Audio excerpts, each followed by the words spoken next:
हाय guys, myself S K Singh और आज हम लोग क्लास 12 के लिए पोटेंशियल के न्यूमेरिकल पढ़ेंगे और ये न्यूमेरिकल बहुत ही इम्पोर्टेंट है।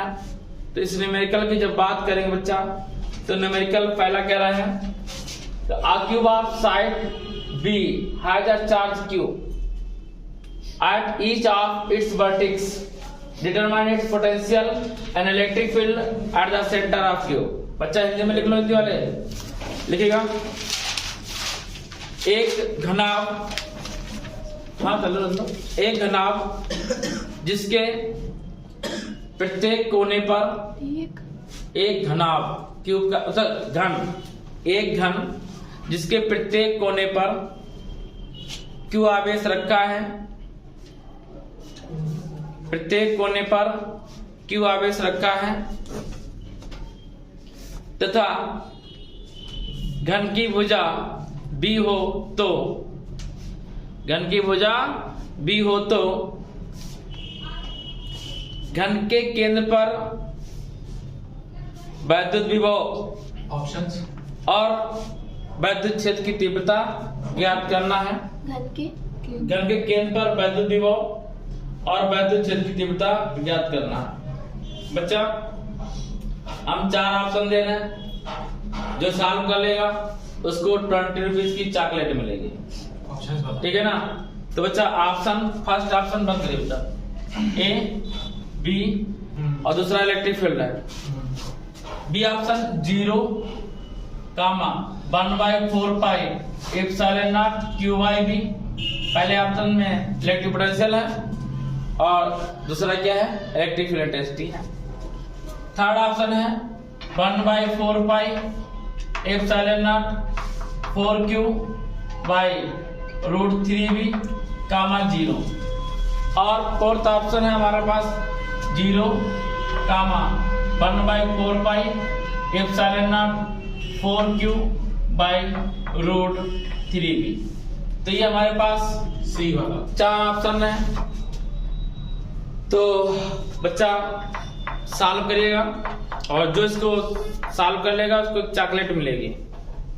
चलो करिए, सी वाला है। एक बात ध्यान रखिएगा, सेंटर पर इलेक्ट्रिक फील्ड ऑलवेज 0 रहता है। 0 ठीक है ना। तो 2 ऑप्शन में से कोई एक ऑप्शन होगा। वैद्युत क्षेत्र की तीव्रता सेंटर पे 0 रहती है, तो अब ए या सी में से कोई एक ठीक होगा। अब आपको पता ही चला गया सी है, तो इसको हटाते हैं, फिगर बनाते हैं, क्वेश्चन सॉल्व करते हैं बच्चे। थोड़ा सा ट्रिपल क्वेश्चन है, देखिएगा इसको भी हटा दिया। देखिए पहले हम एक स्क्वायर बनाएंगे, स्क्वायर बनाया, ध्यान दीजिएगा। इसकी ईच साइड कितना है, ईच साइड इसकी बी है, ठीक है ना। तो इसका डायगोनल कितना होगा, डायगोनल ये होगा ना बच्चा, A B C D E. इसमें एक यहाँ पे भी रहेगा जी और एक यहाँ भी रहेगा एच। क्या क्या बना है, ठीक है ना, ध्यान देना। हम लोग किसी ट्रायंगल को पकड़ो यार, ऐसे काम में चलेगा। डायगोनल लेना है और डायगोनल लेंगे, या तो याद रखिएगा b√3 रहेगा डायगोनल। इसका क्या रहता है, b√3। ये बताया जाता है क्यूब का विकर्ण क्या होता है, b√3 क्या रहता है। कैसे, विकर्ण जब फाइंड करते हैं ए तो क्या होता है, मैथ में पढ़े थे 10th में l² + b² + h²। लेकिन अब तीनों साइड इक्वल है तो b² + b² + b²। तो AF कितना आया, √3 b²। तो AF कितना आएगा, b√3। ये बचपन में पढ़ाया गया, फिगर में समझ नहीं आएगा। हमें यहाँ फाइंड करना है, इस सेंटर पे मैग्नेटिक इलेक्ट्रिक पोटेंशियल फाइंड करना है। क्या फाइंड करना है, इलेक्ट्रिक पोटेंशियल। तो बच्चा जब यहाँ फाइंड करना है तो एक साइड की डिस्टेंस लेंगे, तो एक साइड डिस्टेंस कितनी जाएगी, एक साइड डिस्टेंस होगी r की जो वैल्यू आएगी b√3/2 b√3/2 और ईच पे चार्ज कितना बटा क्यू, कितना बटा क्यू, तो b इक्वल क्या आएगा बच्चा 1/4πε0 q/r। क्वेश्चन खत्म बच्चा। यहाँ ध्यान रखेंगे, यहाँ हमारे पास कितने पार्ट है, 8 पार्ट है। कितने पार्ट है बच्चा, 8 पार्ट है। जब 8 पार्ट है तो 8 लिया और 4π8 इंटू 1/4πε0 और q अपान r की वैल्यू b√3/2। अब ये 2 जा 4, 2 4 जा 8, तो b की value I 1/4 ε0 pi ε0 4q by b√3 ये आया, ठीक है ना। अब इलेक्ट्रिक पोटेंशियल की बात करेंगे। इलेक्ट्रिक पोटेंशियल ये है और इलेक्ट्रिक फील्ड इनसाइड का रहेगा 0, तो ये ऑप्शन हो जाएगा। नोट करो बच्चा, लिखिएगा यदि हाइड्रोजन H2 हाँ मतलब H2 अणु से एक H2 अणु से दो प्रोटॉन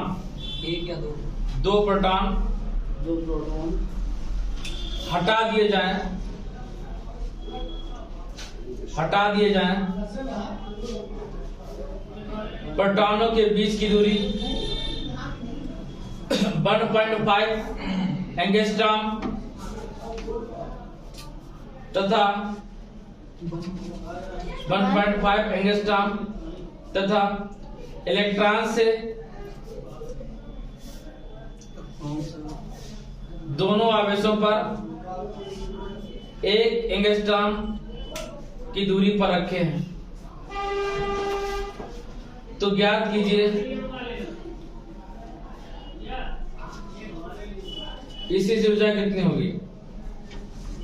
तो ज्ञात कीजिए कुल स्थितिज ऊर्जा कितनी होगी। कहाँ पे क्या टोटल क्वेश्चन, टोटल कितनी होगी। हाँ किसी भी पॉइंट पे सर बंद करो तो हमने लिखा है, इसमें मिस्टेक हो सकती है लिखने में, उस मिस्टेक पे मत जाइए क्योंकि हम इंग्लिश नहीं पढ़ा रहे बच्चा, फिजिक्स पढ़ रहे हैं हम लोग, तो समझिएगा। क्वेश्चन कह रहा है कि if one of the 2 electron of hydrogen molecule is removed we get a helium, we get a hydrogen molecular, क्या गेट कर रहे हैं, hydrogen molecular ion H2 positive ion. The 2 protons are separated by a regularly determined 15 angstrom and the electron roughly 1 angstrom away from the each proton. Determine the potential energy of the system. Determine the potential energy of the system. देखो hydrogen atom से 2 electron remove हो गया, 2 electron remove हुए तो hydrogen में कैसे charge आएगा, positive. एक होता है क्या, 2 कैसे रिमूव हो गया सर, तो H2 लिखा था, क्या लिखा था, H2 लिखा था। और उनको 15 एंगस्ट्रॉम है कि 1.5 एंगस्ट्रॉम है बच्चा,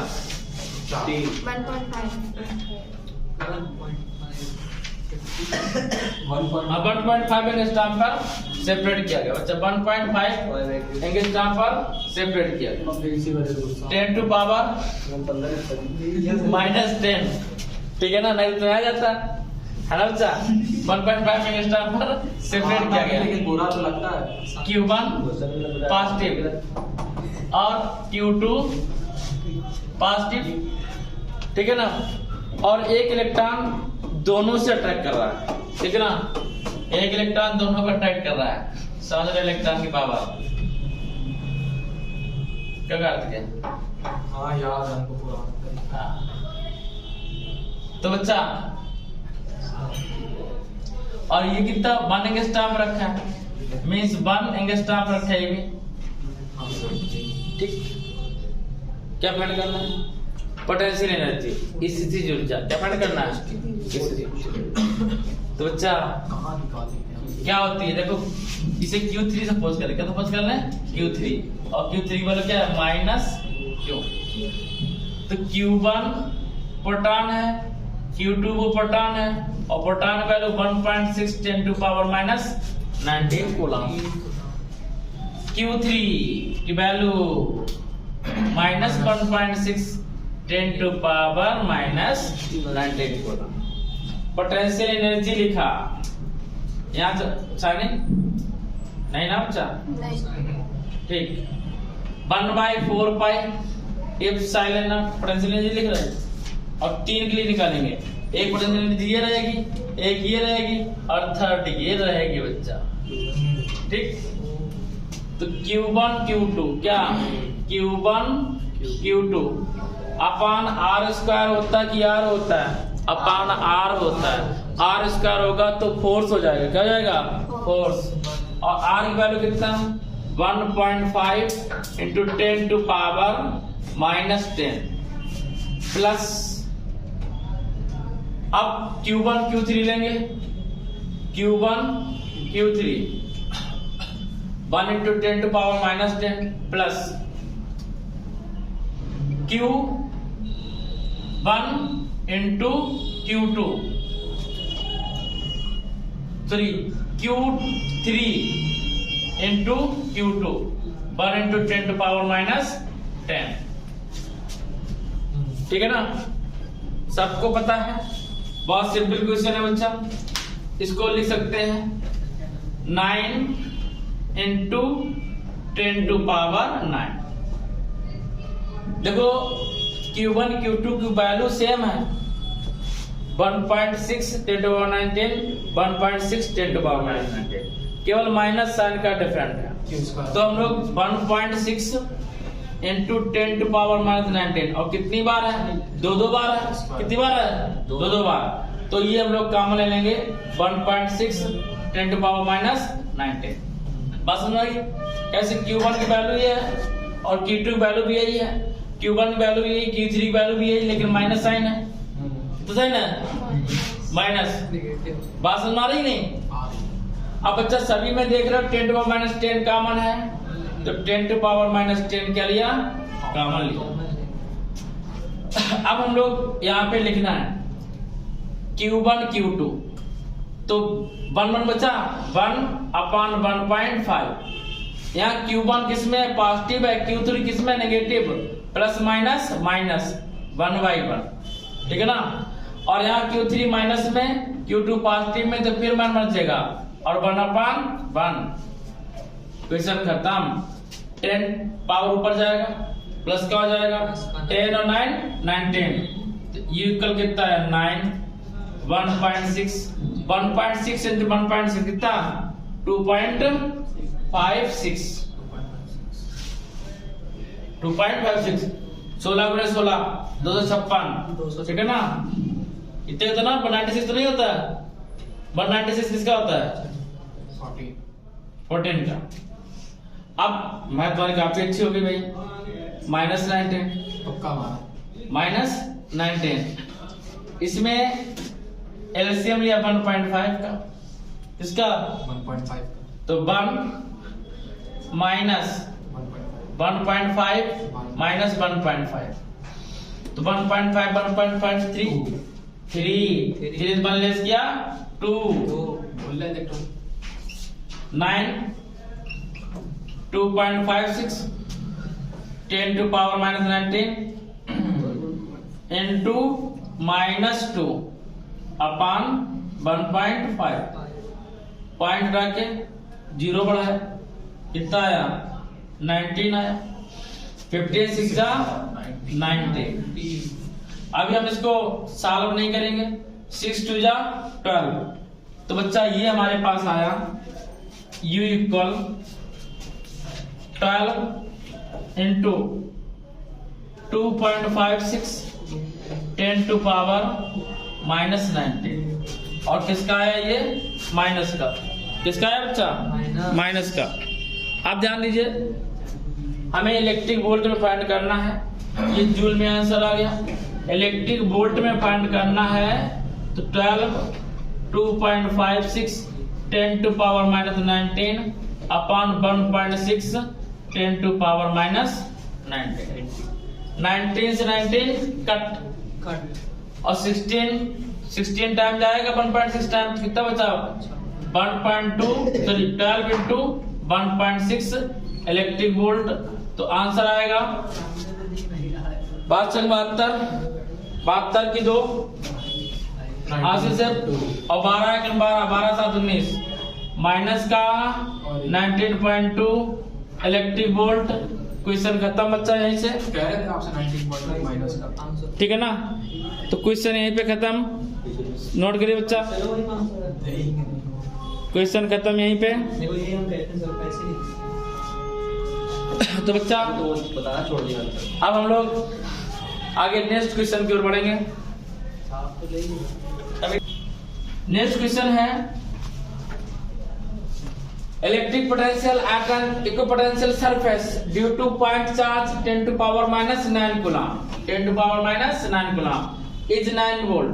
find the radius of equipotential surface. Hindi में लिखिएगा, अक्षीय स्थिति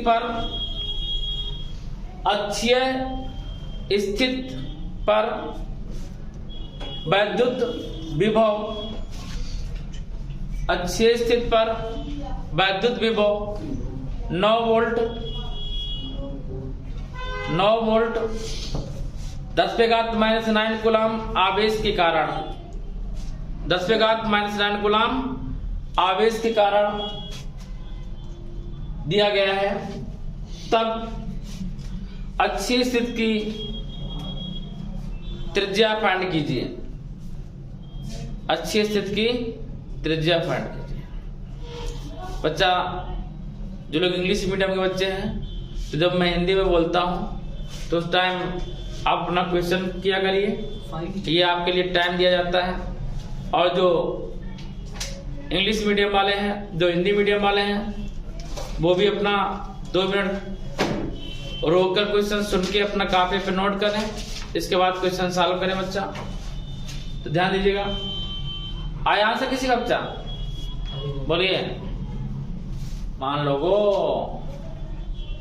आंसर आया।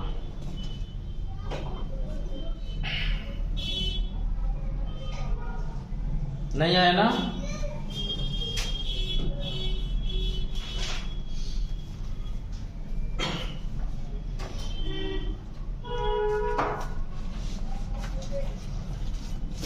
स्टार्ट कहा जाए? बोले बच्चा, ध्यान दीजिए। यहाँ पे हमें चार्ज गिवन है 10 to power minus 9 coulomb, potential 9 volt. हमें फाइंड करना है रेडियस क्वेश्चन। इक्विपोटेंशियल में हिंदी में 6 स्थिति होती है और सबको फार्मूला पता होना चाहिए। बी का 1/4πε0 T बाई आर क्या स्क्वायर आर स्क्वायर। तो बी की वैल्यू 9 वोल्ट, इसकी value 9 to 10 to power minus 9 and P की वैल्यू यहाँ पे हमें फाइंड करना है। पी की वैल्यू बच्चा कितनी होगी? पी की वैल्यू भी हमें पता होनी। बच्चा ये क्वेश्चन में इक्विपोटेंशियल लिखा है, ये एक्सेस नहीं है, मीन्स सिंपल वाला फार्मूला यूज होगा। इक्विपोटेंशियल मतलब एक समान सतह पर। तो जहां पर आपने अच्छे लिखा वहां एक समान लिखिएगा, एक समान अक्ष पर। इंग्लिश वालों के लिए कोई प्रॉब्लम नहीं है, सेम है फार्मूला और क्वेश्चन ठीक लिखा है। और यहाँ क्यू बाई क्या रहेगा? आर रहेगा और क्वेश्चन फिनिश होता है बच्चा इसी के साथ में। और क्यू की वैल्यू कितनी है? 10 to power minus 9 और यहाँ कितना होता है? 9 to 10 to power 9 10 to power 9 upon are. तो इससे ये कैंसिल हो गया, बोलो। पावर हटा, 9 से 9 घटा, आर का कितना है? 1 मीटर। क्वेश्चन यहीं से द एंड है। Next question.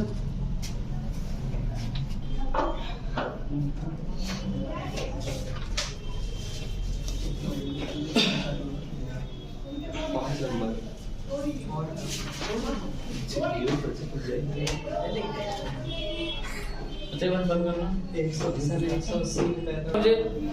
सीधा फर्स्ट पॉइंट हम लोग फाइंड करेंगे डाइपोल। क्या फाइंड करेंगे? डाइपोल। और डाइपोल क्या है? 2 पॉइंट चार्ज है।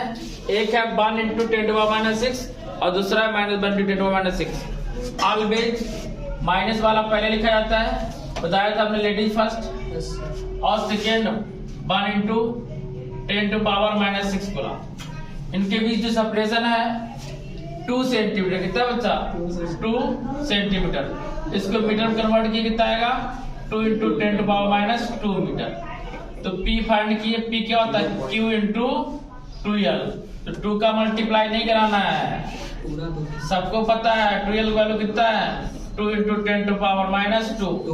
तो P कितना आया? 2 × 10⁻⁸ क्या? कूलम-मीटर। क्या आएगा बच्चा? कूलम-मीटर। फर्स्ट पॉइंट एंड हुआ। अब इसी में कह रहा है कि इलेक्ट्रिक फील्ड इसमें गिवन है 1 × 10⁵ वोल्ट पर मीटर। तुम्हें फाइंड करना है potential energy of the dipole. Potential energy of the dipole. तो पोटेंशियल एनर्जी बच्चा डाइपोल की क्या होती है?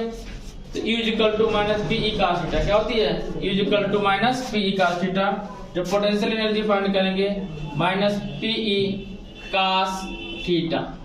U = -P की वैल्यू पुट अप किया 2 × 10⁻⁸ और इंटू 10⁵ था बच्चा यहाँ पे, तो 10⁵ 1 से मल्टीप्लाई करेंगे कोई फर्क नहीं पड़ेगा। और cos 0 degree, cos 0 degree value क्या होती है बच्चा? 1 होती है। तो U = आया 2 × 10⁻³ क्या? जूल। पहला पॉइंट एंड हुआ। अब हम लोग सेकेंड पॉइंट की ओर बढ़ते हैं। सेकेंड पॉइंट कह रहा है कि 180 डिग्री पे क्या बोल रहा है? Rotating of 180 degree. जब 180 डिग्री फाइंड करेंगे तो बच्चे क्या प्रॉब्लम थी इसमें? U = -PE और cos 180 डिग्री लिखेंगे। कितना? cos 180 degree. तुमने माइंड लगाया होगा इंटीग्रेशन वाला 1 - cos θ, वहां वैल्यू रखी होगी, वो नहीं यहाँ पे, ठीक है ना? तो U = -P 2 × P डायरेक्ट लिख दे रहे ना बच्चा, -3 और cos 180 वैल्यू -1। तो U कितना आएगा? प्लस का 2 × 10⁻³ 2 × 10⁻³ अब ये क्या कह रहा था? यहाँ ध्यान दीजिएगा। सेकेंड में कह रहा था पोजीशन ऑफ स्टेबल इक्विलिब्रियम। क्या कह रहा था? Position of stable equilibrium. इसके लिए कह रहा था, इसलिए हम लोगों ने ऐसा किया, ठीक है ना? अब ये यहाँ पर जो हमारा नेक्स्ट पॉइंट है, इसमें भ्रमित ना हो जाना। इस पॉइंट में बोल रहा है कि इसको अब कह रहा है कि 90 डिग्री पर रखा है। इस पे रखा है 90 डिग्री पे। तो अब ये वाला फॉर्मूला यूज नहीं होगा। देखिए ध्यान दीजिएगा, यहाँ पे 1 - cos θ कर सकते हैं, लेकिन क्यों नहीं किया गया? क्योंकि स्टेबल इक्विलिब्रियम है। क्या लिखा हुआ है? पॉइंट के लिए स्टेबल। यहाँ पर स्टेबल नहीं कह रहा है, इसमें कह रहा है इलेक्ट्रिक फील्ड इंटेंसिटी ये थी, ये ऐसे रखा था और यहाँ से 90 डिग्री मूव हो गया। कितने डिग्री मूव हो गया? 90 डिग्री। और तब बात करी हमने, तो क्या है बच्चा? U = -PE और 1 - क्या? cos θ और U = -P की वैल्यू 10⁻³ 1 - और cos बच्चा 90 डिग्री। कितना? cos 90 degree. और cos 90 की वैल्यू बच्चा क्या होती है? 0। cos 90 वैल्यू क्या होती है बच्चा? 0। और जब 1 - cos θ लेते हैं तो यहाँ माइनस नहीं होता है, याद होगा। माइनस के अंदर मल्टीप्लाई करा दिया जाता है। cos θ to -cos θ 1 होता था, तो माइनस मल्टीप्लाई कराया तो माइनस यहाँ पर नहीं आएगा बच्चा, तो सीधा आएगा। हमने डेरिवेशन इसका कराया है 2 × 10⁻³ और 1 - 0 cos 90 वैल्यू 0। तो पोटेंशियल एनर्जी आई 2 × 10⁻³ जूल। तो बच्चा बात समझ में आ गई। इसमें ये वाला फार्मूला इसको नहीं किया गया क्योंकि ये स्टेबल पोजीशन में है, और जब स्टेबल पोजीशन होती है तो फार्मूला होता है U equal to minus P cos थीटा, और जब रोटेट कराया जाता है तो फार्मूला होता है U इक्वल टू पी पर माइनस cos थीटा। तो बच्चा आज के लिए इतना ही, मिलते हैं नेक्स्ट डे नेक्स्ट क्वेश्चन के साथ में, नेक्स्ट टॉपिक के साथ में। और नेक्स्ट टॉपिक रहेगा हमारा एटम। कौन सा टॉपिक रहेगा? एटम। तो पहले हम लोग एटम चैप्टर पढ़ेंगे, उसके न्यूमेरिकल फाइंड आउट करेंगे, इसके बाद हम लोग कैपेसिटर की ओर बढ़ेंगे। तो अच्छा मिलते हैं नेक्स्ट डे नेक्स्ट वीडियो के साथ, तब तक के लिए एसके सिंह का जय हिंद।